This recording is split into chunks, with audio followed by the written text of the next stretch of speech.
Il-bażi tal-prosperità tagħna hija l-paċi.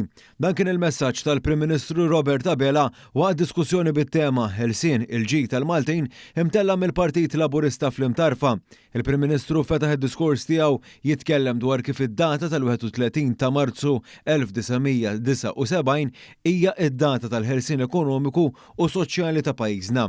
Fakkar kif wara din id-data pajjiżna kien destinat għal futur ekonomiku dajjef skont numru konsiderevoli ta' rapporti li saru dwar pajjiżna. Kien hawn iżda li Dr. Abela spjega għaliex dan ma kienx il-każ. Nemmen illi id-deċiżjoni kuraġġuża tal-Periddu minn Kumintof li ma jibżax mill-isfida li niksbu l-ħelsien ekonomiku kienet l-akbar deċiżjoni importanti li qattha mexxej politiku ġewwa pajjiżna. Il-valuri tal-paċi u n-neutralità kienu dawk il-valuri li waslu biex mill-ħelsien li hawn pajjiżna jimraħ ekonomikament biex illum il-ġurnata l-isfidi tal-qat u d-dejn nazzjonali għoli fost l-oħrajn huma sfidi tal-passat. Dr. Abela saħaq kif il-gvern tal-lum qiegħed jibni fuq il-ħsieb ta' gvernijiet laburisti preċedenti. Dak li l-ewwel priorità tiegħu tkun il-finanzi tal-familji u l-fatt li l-gvern qiegħed hemm biex iservi ta' tarkalihom. Hawn elenka l-aħbarijiet pożittivi fl-aħħar xhur dwar l-ekonomija ta' pajjiżna bl-aħħar rating ta' A+ mill-Aġenzija ta' Kreditu Fitch ma' dak li qed ħabtu wiċċhom miegħu pajjiżi oħra.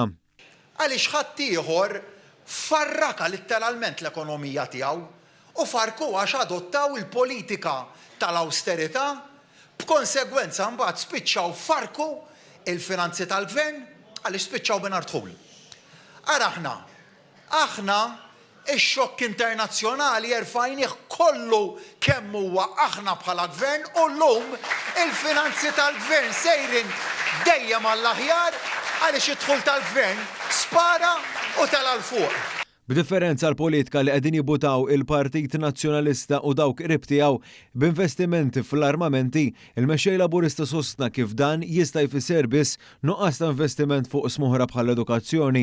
Kien għalhekk li fl-aħħar jiem fi Brussell Dr. Abela kompla jaħdem biex jassigura l-garanziji meħtieġa li jirriflettu il-paċi u li jissalvagwardjaw in-newtralità biex fost l-oħrajn ikun issalvagwardjat il-ħelsien ekonomiku ta' pajjiżna. Il-Prim Ministru għala id-diskors tiegħu jinnota li s-suċċess ta' pajjiżna jista' biss ikompli jekk dan jibqa' newtrali u ħieles. Nibnu ekonomija tal-futur illi toħloq kwalità tal-ħajja dejjem aħjar għall-familji tagħna, li ntelqu prosperità ġdida fejn ikollna mhux impjiegi imma karrieri ta' kwalità fejn il-progress ekonomiku jiġi mill-adozzjoni ta' teknoloġiji illi jagħmlu tajjeb għall-ambjent fejn Malta tibqa' leader fis-setturi diġitali u toħloq dejjem aktar niċeċ ekonomiċi ġodda ħalli l-ekonomija tagħna tkompli tkun fonti ta' ġid għall-familji Għawċin u Maltin kollha nemmen illi jekk nibqgħu nemmnu f'Malta ħielsa dan kollu huwa possibbli.